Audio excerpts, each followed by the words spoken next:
नमस्कार दोस्तों पुराणों में 4 युगों के विषय में बताया गया है। सतयुग, त्रेतायुग, द्वापर युग और कलयुग। कलयुग को एक श्राप कहा जाता है जिसे हर मौजूदा इंसान भुगत रहा है। हाँ, तकनीकी का अत्यधिक विकास भी इसी युग में हुआ, परंतु क्या केवल इसी बात के लिए हम हजारों नकारात्मक स्थितियों को नजरअंदाज कर पाएंगे?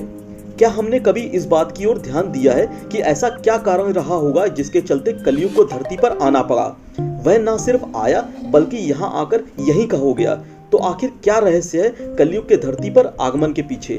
चलिए आज हम आपको इसी रहस्य से अवगत कराते हैं जो कलयुग के धरती आगमन के पीछे छिपा है। महान गणितज्ञ आर्यभट्ट ने अपनी पुस्तक आर्यभट्टियम में इस बात का उल्लेख किया है कि जब वह 23 वर्ष के थे तब कलयुग का 36वां वर्ष चल रहा था। आंकड़ों के अनुसार आर्यभट्ट का जन्म 476 ईस्वी में हुआ था। गणना की जाए तो कलयुग का आरंभ 3102 ईसा पूर्व हो चुका था। लेकिन ये कलयुग धरती पर आया कैसे? इसके पीछे भी एक पौराणिक कथा विद्यमान है जो पांडवों के महाप्रस्थान से जुड़ी हुई है। बात तब की है जब धर्मराज युधिष्ठिर अपना पूरा राजपाट परीक्षित को सौंपकर अन्य पांडवों और द्रौपदी समेत महाप्रस्थान हेतु हिमालय की ओर निकल गए थे। उन दिनों स्वयं धर्म बैल का रूप लेकर गाय के रूप में बैठी पृथ्वी देवी से सरस्वती नदी के किनारे मिले। गाय रूपी पृथ्वी के नयन आंसुओं से भरे हुए थे, उनकी आंखों से आंसू बह रहे थे। पृथ्वी को दुखी देख धर्म ने उनसे उनकी परेशानी का कारण पूछा। धर्म ने कहा, देवी तुम ये देखकर तो नहीं रो रही कि मेरा बस एक पैर है, या तुम इस बात से दुखी हो कि अब तुम्हारे ऊपर बुरी ताकतों का शासन होगा? इस सवाल पर पृथ्वी देवी बोली, हे धर्म, तुम सब कुछ जानते हो, ऐसे में मेरे दुख का कारण पूछने से क्या लाभ? सत्य, पवित्रता, क्षमा, दया आदि गुणों के स्वामी भगवान श्री कृष्ण के स्वधाम जाने की वजह से कलयुग ने मुझ पर कब्जा कर लिया है। पहले भगवान श्री कृष्ण के चरण मुझ पर पड़ते थे, जिसकी वजह से मैं खुद को सौभाग्यशाली मानती थी, परंतु अब ऐसा नहीं है। अब मेरा सौभाग्य समाप्त हो गया है। धर्म और पृथ्वी आपस में बात ही कर रहे थे कि इतने में असुर रूपी कलयुग वहां आ पहुंचा। बैल और गाय रूपी धर्म और पृथ्वी को मारने लगा। राजा परीक्षित वहां से गुजर रहे थे। जब उन्होंने यह दृश्य अपनी आंखों से देखा तो कलयुग पर बहुत क्रोधित हुए। अपने धनुष पर बाण रखते हुए राजा परीक्षित ने कलयुग से कहा, दुष्ट पापी तू कौन है? इस निरी गाय तथा बैल को क्यों सता रहा है? तू महा अपराधी है। तेरा अपराध क्षमा योग्य नहीं है, तेरा वध निश्चित है। राजा परीक्षित ने बैल के रूप में धर्म और गाय के रूप में पृथ्वी देवी को पहचान लिया। परीक्षित राजा ने उनसे कहा, हे धर्म, सतयुग में आपके तप, पवित्रता, दया और सत्य 4 चरण थे। त्रेता में 3 चरण ही रह गए, द्वापर में 2 ही रह गए हैं, और अब इस दुष्ट कलयुग के कारण आपका एक ही चरण रह गया है। पृथ्वी देवी भी इसी बात से दुखी हैं। इतना कहते ही राजा परीक्षित ने अपनी तलवार निकाली और कलयुग को मारने के लिए आगे बढ़े। राजा परीक्षित का क्रोध देखकर कलयुग कांपने लगा।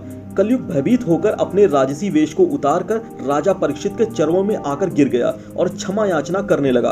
राजा परीक्षित ने शरण में आए हुए कलयुग को मारना उचित न समझा और उनसे कहने लगा, हे कलयुग, तू मेरी शरण में आ गया है, इसलिए मैं तुझे जीवन दान दे रहा हूँ, किंतु अधर्म, पाप, झूठ, चोरी, कपट, दरिद्रता, अनेक उपद्रवों का मूल कारण केवल तू ही है। तू मेरे राज्य से अभी निकल जा और फिर कभी लौटकर मत आना। राजा परीक्षित की बात सुनकर कलयुग बोला कि पूरी पृथ्वी पर आपका निवास है। पृथ्वी पर ऐसा कोई भी स्थान नहीं है जहां पर आपका राज्य ना हो। ऐसे में मुझे रहने के लिए स्थान प्रदान करें। कलयुग के ये कहने पर राजा परीक्षित ने सोच विचार कर कहा, झूठ, धूत, मद्यपान, पर स्त्री गमन और हिंसा, इन 4 स्थानों में असत्य, मद, काम और क्रोध का निवास होता है। तू इन 4 स्थानों पर रह सकता है। परंतु इस पर कलयुग बोला, हे राजन, ये 4 स्थान मेरे लिए अपर्याप्त हैं, मुझे अन्य जगह भी प्रदान कीजिए। इस मांग पर राजा परीक्षित ने उसे स्वर्ण के रूप में 5वां स्थान प्रदान किया। स्वर्ण रूपी स्थान मिलते ही कलयुग ने राजा परीक्षित के सोने के मुकुट में वास कर लिया। मार्कंडेय पुराण में कलयुग के कुछ विशेषताओं का उल्लेख पहले से ही किया जा चुका था, जिसके अनुसार कलयुग के दौरान शासक जनता पर मनमाने ढंग से शासन करेंगे, मनचाहे ढंग से उन पर कर थोपेंगे। शासक अपने राज्य में अध्यात्म की जगह भय का प्रसार करेंगे। वह स्वयं एक बहुत बड़ा खतरा बन जाएंगे। बड़ी संख्या में पलायन शुरू हो जाएगा। लोग सस्ते खाद्य पदार्थ और सुविधाओं की तलाश में अपने घरों को छोड़कर जाने के लिए मजबूर होंगे। धर्म को नजरअंदाज कर दिया जाएगा। लालच, सत्ता, पैसा सभी के मस्तिष्क में प्रबल रूप से विद्यमान रहेगा। लोग बिना किसी पश्चाताप के अपराधी बनकर लोगों की हत्या करेंगे। संभोग जिंदगी की सबसे बड़ी जरूरत बन जाएगी।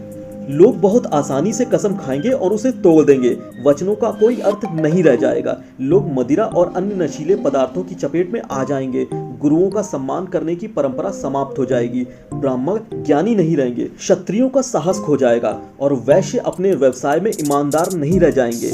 पाप अपने चरम पर होगा।